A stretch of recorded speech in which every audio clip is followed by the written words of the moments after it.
ദൈവ തിരുനാമത്തിന് മഹത്വമുണ്ടായിരിക്കട്ടെ. ഇന്നത്തെ വിശുദ്ധ ധ്യാനം യോഹന്നാൻ ശ്ലീഹായുടെ സുവിശേഷം 21-ാം അധ്യായം 1 മുതൽ 14 വരെയുള്ള വാക്യങ്ങളാണ്. ഇരുളിൽ നിന്ന് വെളിച്ചത്തിലേക്ക് എങ്ങനെ മാറാമെന്നാണ് ഈ ദിവസത്തിൻ്റെ പ്രത്യേക സന്ദേശം. ഈസ്റ്റർ എന്ന വാക്കിൻ്റെ അർത്ഥം തന്നെ വെളിച്ചത്തിൻ്റെ ഉത്സവം എന്നാണല്ലോ. നിരാശയുടെ, വീഴ്ചയുടെ, മരണത്തിൻ്റെ ഒക്കെ കുരുരുളിൽ നിന്നുള്ള പുതിയ പുലരി തന്നെയാണത്. ഉയർപ്പിൻ്റെ വെളിച്ചത്തിൽ നിന്ന് മാറി നടന്ന ശിഷ്യന്മാർ വീണ്ടും പഴയ വല തേടി പോവുകയാണ്. ഉപേക്ഷിച്ച പഴയ വലകൾ ജീവിതത്തിൽ തിരികെ വരുന്നത് അപകടമാണ്. ഏദനിലും ലോത്തിന്റെ ജീവിതത്തിലും ഗേഹസിയിലും ശിംശോനിലും ഒക്കെ അത് നമ്മൾ കാണുന്നുണ്ട്.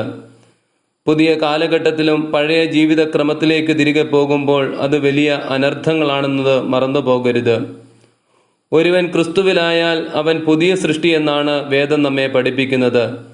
ക്രിസ്തുവിൽ നിന്ന് മാറി നടക്കുമ്പോൾ വീണ്ടും നമ്മൾ പഴയ പരാജയത്തിൻ്റെ വഴിയിലായി പോകുന്നു. പഴയ വല പരാജയത്തിൻ്റെതാണ്. അവർ പുറപ്പെട്ടു, പടകിൽ കയറി, വളരെ അധ്വാനിച്ചു. എന്നാൽ ആ രാത്രിയിൽ ഒന്നും പിടിച്ചില്ല എന്നാണ് വേദം പ്രത്യേകമായിട്ട് പറയുന്നത്. തമ്പുരാൻ പഠിപ്പിക്കുന്നത് ശിഷ്യന്മാരെ ഇങ്ങനെയാണ്: എന്നെ പിരിഞ്ഞ് നിങ്ങൾക്ക് ഒന്നും ചെയ്യുവാൻ സാധിക്കത്തില്ല. തമ്പുരാൻ നഷ്ടപ്പെട്ട, ഒറ്റിക്കൊടുത്തവൻ ഇരുളിലേക്ക് ഇറങ്ങുന്നത് പോലെ ആ രാത്രിയിൽ ശിഷ്യന്മാർ പരാജയത്തിൻ്റേത് നിഴലിലേക്ക് ആയിത്തീരുകയാണ്. നമ്മുടെ ജീവിതത്തിലും തമ്പുരാൻ നഷ്ടപ്പെടുന്നത് പരാജയത്തിലേക്കാണ്. തന്നെ നയിക്കേണ്ടുന്നത് തമ്പുരാന്റെ കൃപയാണെന്നുള്ളത് മറന്നു പോകരുത്. ഈ പുലരിയിൽ ക്രിസ്തു ശിഷ്യന്മാരോട് ചോദിക്കുന്നുണ്ട്, കൂട്ടുവാൻ വല്ലതുമുണ്ടോ എന്ന്. നിരാശയോടെ തല താഴ്ത്തുന്ന ശിഷ്യന്മാരോട് തമ്പുരാൻ പറയുന്നത് പടകിന്റെ വലതുവശത്ത് വല ഇറക്കുവാനാണ്. വീണ്ടും തമ്പുരാൻ പ്രവർത്തിക്കുമ്പോൾ വല നിറച്ച് മത്സ്യങ്ങൾ ആവുകയാണ്. ധനമോഹത്താൽ നഗ്നനായ പത്രോസ് തൻ്റെ അങ്കിയുമായി കടലിലേക്ക് ചാടുന്നതായിട്ട് ഇവിടെ നമ്മൾ കാണുന്നുണ്ട്.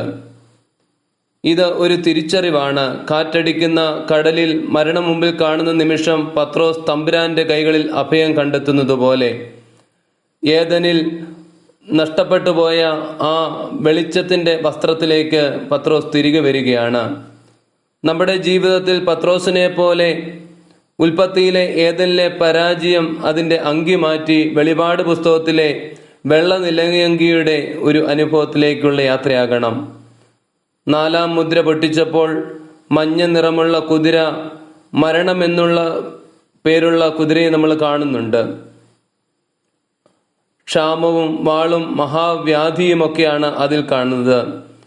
കാട്ടുമൃഗങ്ങളെ കൊണ്ട് മനുഷ്യരെ കൊല്ലുന്ന മഹാവ്യാധി. കൊറോണ എന്ന വാക്കിന്റെ ക്രൗൺ എന്ന മഞ്ഞലോഹത്തിൽ നിന്നാണല്ലോ എന്നോർക്കുക. എന്നാൽ അതിനുശേഷമുള്ള മുദ്ര പൊട്ടിച്ചപ്പോൾ വിശുദ്ധർക്ക് വെള്ള നിലയെങ്കിൽ ലഭിക്കുകയാണ്.